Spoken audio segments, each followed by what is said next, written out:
Remember when some of your favorite TV stars either quit or got suddenly kicked off hit shows right when they were most popular? Well, today we're looking at 10 actors who took a big risk by walking away from their TV fame, and a few who didn't exactly have a say in it. But before we start, make sure to hit like and subscribe if you love old school TV as much as we do. It really helps the channel, and trust me, it's a lot easier than trying to talk a TV boss into giving you a bigger paycheck. Just ask some of the stars you'll see in this video. Alright, let's jump in with number 1. Valerie Harper from Valerie and the Hogan Family. Life is such a sweet insanity. The more you learn, the less you know. Let's start our list with Valerie Harper, the only person who got fired from her own TV show and still ended up winning in the end. Think your family dinners can get uncomfortable? Well, imagine being completely written out of your own show, like you were just an unwanted piece of furniture. There's some fresh fruit if you want anything. Nah, I'm still on my diet. It's the nicest conversation they've had all week. Valerie, which was later renamed The Hogan Family, started in 1986, with Valerie Harper playing the slightly nervous but completely lovable Valerie Hogan. The role felt like a natural next step from her famous character Rhoda Morgenstern on Rhoda and the Mary Tyler Moore Show. Harper brought her sharp humor and perfect eye rolls to the part, and the show quickly found its place as a fun look at suburban life. It also had some big talent right from the start, including a young Jason Bateman as Valerie's son, David Hogan, and veteran actress Edie McClurg as their nosy but friendly neighbor, Mrs. Poole. Is this chicken up for grabs? Yes. How about this pie? Take it. But in 1987, Harper decided to play tough and ask for a big raise along with a share of the show's syndication profits. The producers basically said, "Nice try," and fired her on the spot, writing her character out with a sudden off-screen car crash.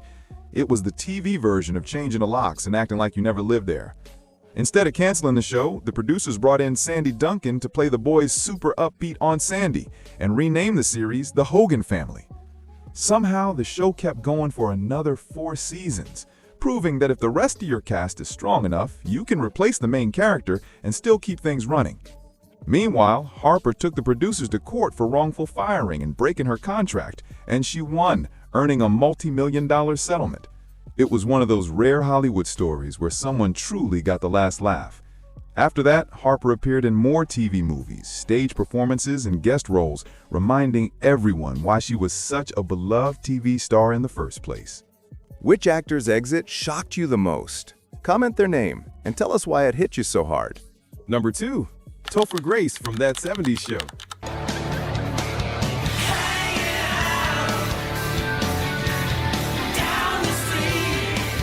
If you were flipping through channels between 1998 and 2006, there's a good chance you came across That 70s Show, the sitcom that brought back bell-bottoms, basement hangouts, and some pretty cringy 70s slang. Topher Grace starred as Eric Foreman, the sarcastic, awkward everyman who always seemed to wonder, why am I even friends with these people? With his dry humor and perfect timing, Topher was the heart of a cast that also included Ashton Kutcher as the goofy Kelso, Mila Kunis as the spoiled Jackie, and Laura Prepon as the tough, no-nonsense Donna. What's the curfew? About 1 minute. Now, Donna, I'm not bragging, but if you're properly motivated, I can actually do it in that amount of time. By the end of season 7, Topher decided it was time to trade in his bell-bottoms for movie roles, leaving the show to chase a film career. His exit was handled in typical sitcom style. Eric was sent off to Africa to find himself because apparently the writers thought a guy who once built a Death Star out of Legos would suddenly become a world traveler. With Grace gone, the show stumbled through a shaky final season, awkwardly trying to fill the gap with a new character named Randy, played by Josh Myers. Yes, the younger brother of SNL's Seth Meyers. Who the hell are you? I'm Randy. I work at Hyde's record store, go to college part-time. And if you don't remember Randy, don't worry, most viewers don't either. The show ended in 2006, with most fans agreeing it really should have wrapped up the moment Eric boarded that plane to the Serengeti. Which actor's exit shocked you the most? Comment their name and tell us why it hit you so hard. Number 3, Delta Burke from Designing Women.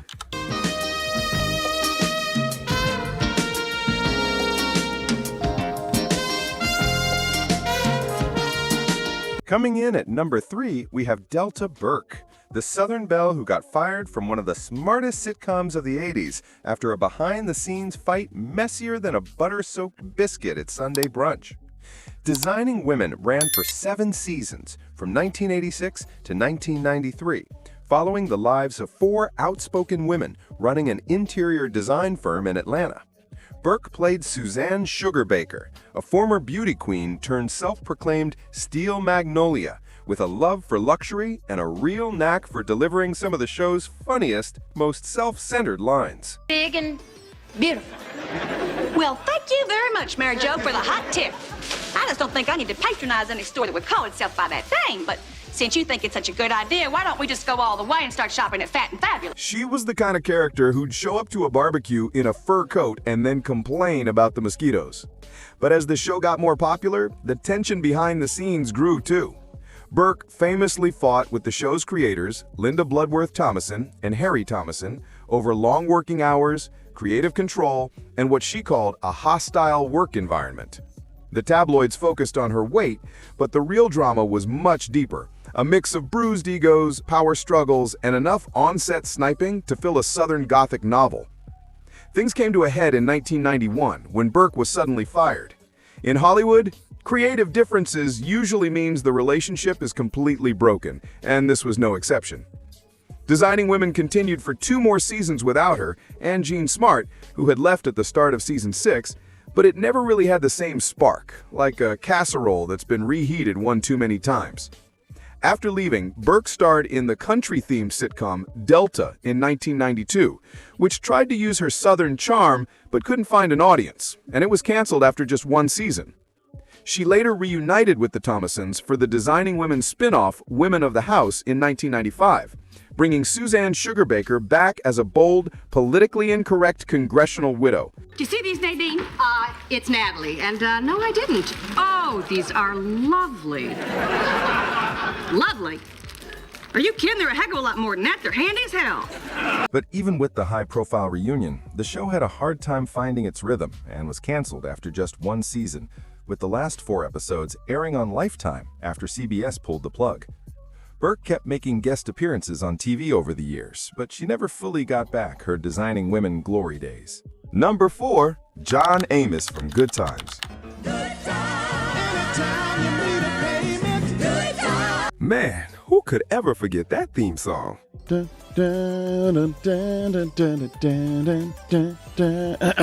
Anyway, coming in at number 4, we have John Amos, the man who played one of TV's toughest, most loving, and most dedicated dads, before getting fired for being a little too honest about his own show. Sheen! A gorgeous hunk of woman here. Good Times ran for 6 seasons, from 1974 to 1979, and was one of the first sitcoms to focus on a Black American family. John Amos played the hard-working James Evans Sr., balancing the show's humor with real-life struggles. But Amos's dedication to telling real stories eventually caused tension with the producers. As the series continued, he became frustrated with the move toward bigger, more cartoonish comedy. And who could forget Jimmy Walker's catchphrase? Kid, dynamite! Yeah, well, John Amos didn't like that either. He felt the show was drifting away from the real struggles of a working-class family, and he wasn't afraid to speak up. The producers apparently didn't like his honesty, because in 1976, they killed off his character in a sudden off-screen car accident, a move that felt less like a creative choice and more like a TV grudge match. Damn, damn, damn!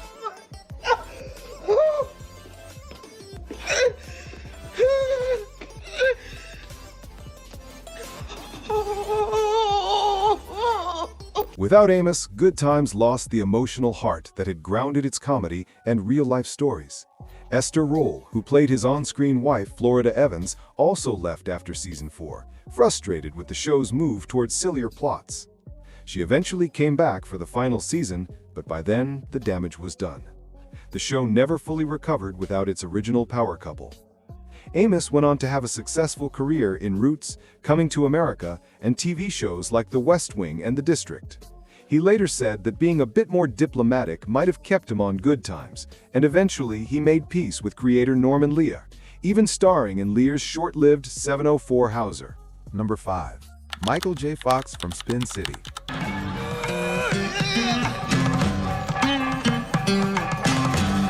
All right, coming in at number 5 is Michael J. Fox, a sitcom legend who left a hit show for all the right reasons.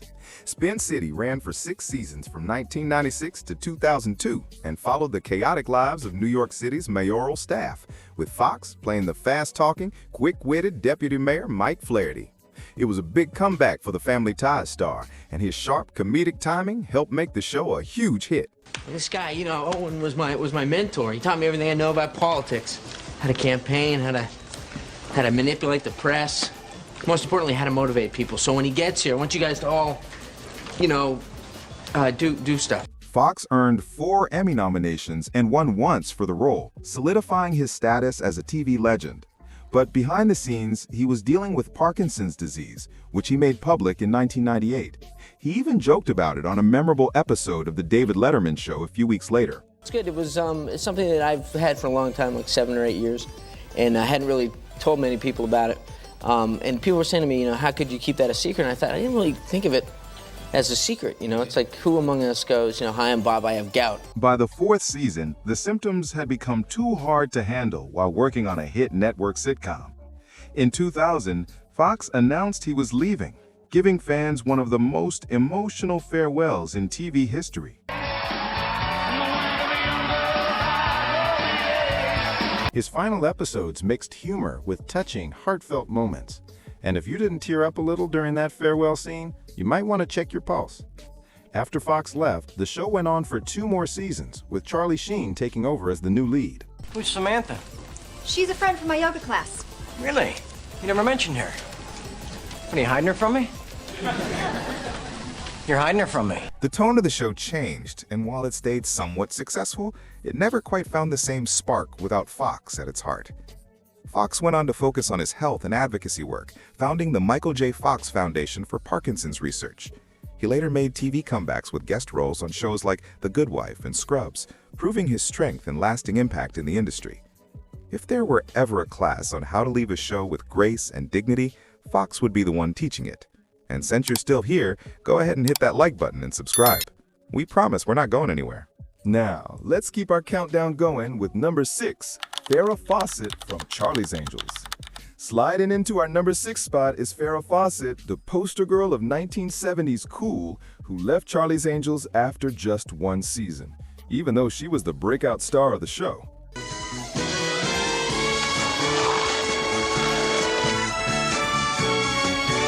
Charlie's Angels ran for 5 seasons from 1976 to 1981, following 3 private detectives who took down criminals with a mix of glamour, action, and perfectly feathered hair. Fawcett's character, Jill Monroe, became an instant icon, helped in no small part by that famous red swimsuit poster. You know, the one plastered on the walls of roughly 12 million teenage bedrooms and countless bachelor pads. She helped turn Charlie's Angels into a pop culture phenomenon, securing the show's place in TV history. But despite the show's huge success, Fawcett decided to leave after just 1 season to pursue a movie career. Unfortunately, her first big-screen film, Somebody Killed Her Husband, flopped so badly that critics joked it should have been called Somebody Killed Her Career. The producers weren't happy about losing their biggest star and sued her for breach of contract. Fawcett eventually agreed to return for a few guest appearances in seasons 3 and 4 to settle the dispute, proving that hell hath no fury like a TV producer scorned. The show went on without her, bringing in Cheryl Ladd as Jill's younger sister, Chris, to fill the blonde bombshell role. While Charlie's Angels kept strong ratings for a few more seasons, it slowly lost momentum and ended after its 5th season. Fawcett later found her true calling in serious dramatic roles, earning critical acclaim and multiple Emmy and Golden Globe nominations for powerful performances in TV movies like The Burning Bed, a brutal, gut-wrenching film that showed everyone just how much range she had beyond feathered hair and that famous smile.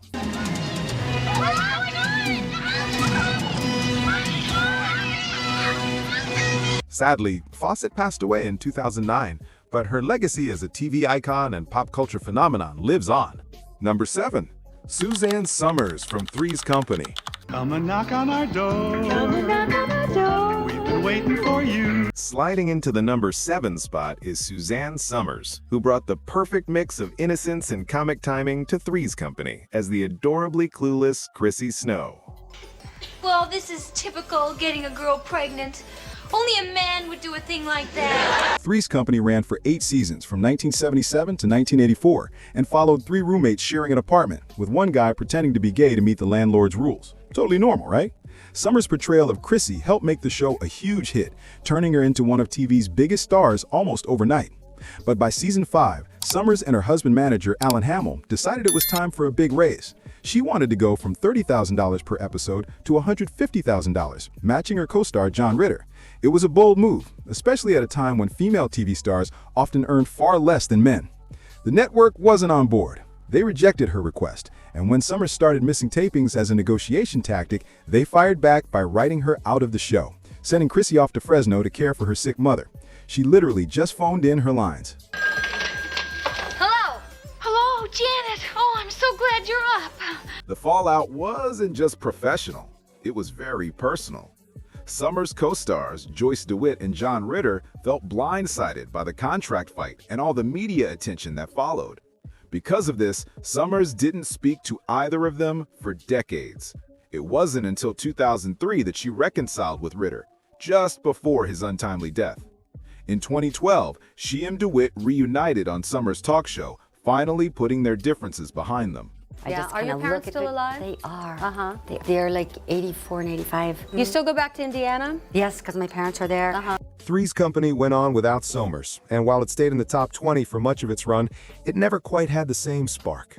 Somers, meanwhile, reinvented herself as a fitness icon, becoming the face of the Thigh Master, the infomercial hit that made her a 90s pop culture fixture.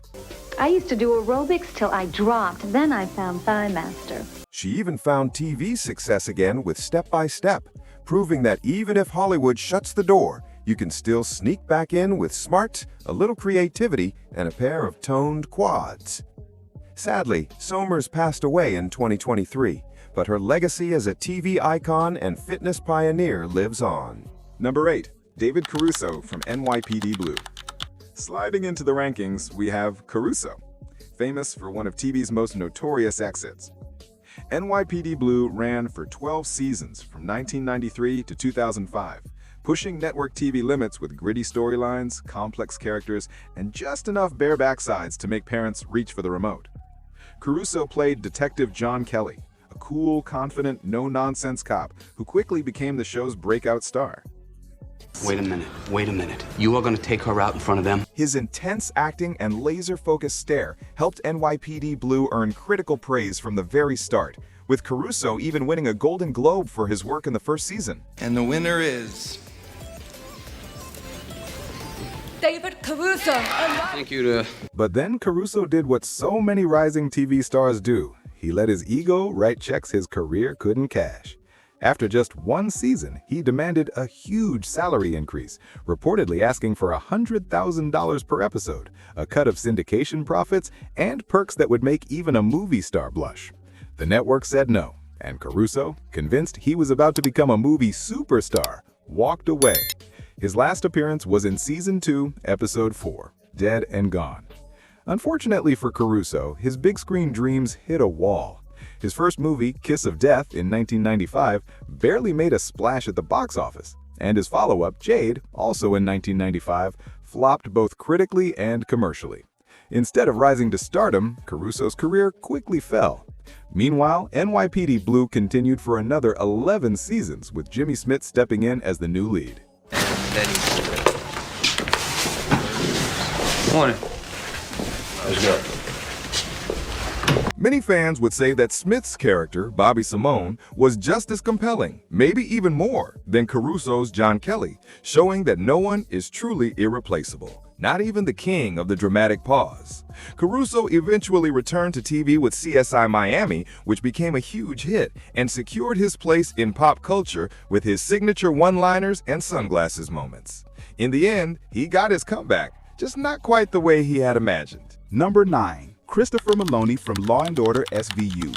Coming in at number 9 is Christopher Meloni, the actor who left one of TV's most successful procedural dramas after more than a decade as Detective Elliot Stabler. Law & Order SVU premiered in 1999 and is still going strong, wrapping up its 26th season on May 15, 2025. Meloni played Detective Elliot Stabler, a passionate, sometimes hot-headed cop who often got too personally involved in his cases. Are we really going to do this dance again, huh? What do you want me to say? That I fantasized about killing the perp? Did you? Yeah, you're damn right I did. And this time, I fed him my gun and I pulled that trick. His chemistry with co-star Mariska Hargitay, who played his partner Olivia Benson, helped make the show a ratings powerhouse. What do we got? White male, 30s, with this tat around his neck. For 12 seasons, Meloni brought a raw intensity to the role, tackling some of the darkest storylines on network TV. But in 2011, after contract talks broke down over salary, Meloni suddenly left the show. Unlike some other stars on our list, he didn't get a dramatic on-screen farewell. His character was simply written out between seasons, with viewers told that Stabler had retired from the force after a shooting incident. It was a shocking exit that made fans feel like they'd been ghosted by a close friend. SVU went on without him, bringing in a rotating cast of new detectives to work alongside Hargitay. While the show stayed successful and became the longest-running primetime live-action series in TV history, many devoted fans still felt the gap left by Meloni's departure. He returned to the role of Stabler in 2021, appearing on SVU before launching his own spin-off, Law & Order Organized Crime. After a decade away, he slipped right back into the character, giving fans the reunion they'd been waiting for. Liv, I'm sorry. Elliot, we don't have to do this. Are you sorry for leaving? Or are you sorry for walking? For not giving me the courtesy of telling me? Both. Number 10. Shelley Long from Cheers. And finally, taking our last spot is Shelley Long, the actress who made one of TV's boldest moves by leaving Cheers. One of the most beloved sitcoms ever, Cheers ran for 11 seasons from 1982 to 1993, following the lives of the staff and regulars at a Boston bar where everybody knows your name, and no one actually pays their tab. And yes, we're talking about you, Norm. Thanks for all the laughs and the unforgettable memories of watching the show. May you rest in peace. Long played Diane Chambers, the neurotic, intellectual waitress whose on-again, off-again romance with bar owner Sam Malone, played by Ted Danson, became one of the defining TV couples of the 80s. Their will-they, won't-they relationship kept viewers coming back week after week, and their constant bickering combined with undeniable chemistry created some of the most memorable and quotable moments in TV history. Hey, wait a minute. Are you saying that I'm too dumb to date smart women? I'm saying that it would be very difficult for you. A really intelligent woman would see your line of BS a mile away. But after 5 seasons, Long chose to leave the show at its peak in 1987.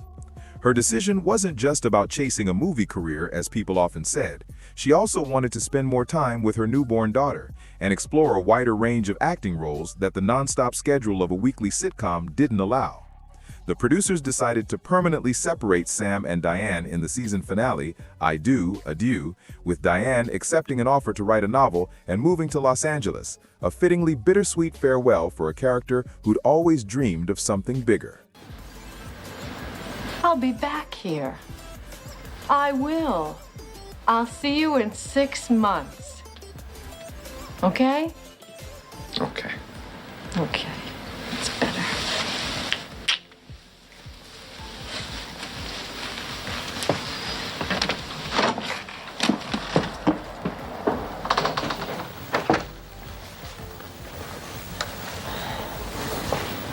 Have a good life. Wow, that was touching. Anyway, Cheers went on for another 6 seasons without Long, bringing in Kirstie Alley as Rebecca Howe, a tougher, sassier foil for Sam. Mr. Malone, may I see you in my office? Yes, ma'am. The tone of the show changed, but it stayed a huge success, eventually becoming one of the most celebrated sitcoms in TV history. Long returned for the series finale in 1993, giving Diane Chambers a bittersweet farewell and reminding fans why she remains one of TV's most iconic characters, even if she left the bar a little too soon. Hello, Woody. Well, hi, Miss Chambers. What's new in your life? All right, that's our list of 10 TV stars who either walked away from or were forced off hit shows. Tell us in the comments if you think any of these actors should have stayed. And don't forget to subscribe for more videos about your favorite retro TV shows. Hit the notification bell too so you never miss an update. Thanks for watching, and we'll see you next time.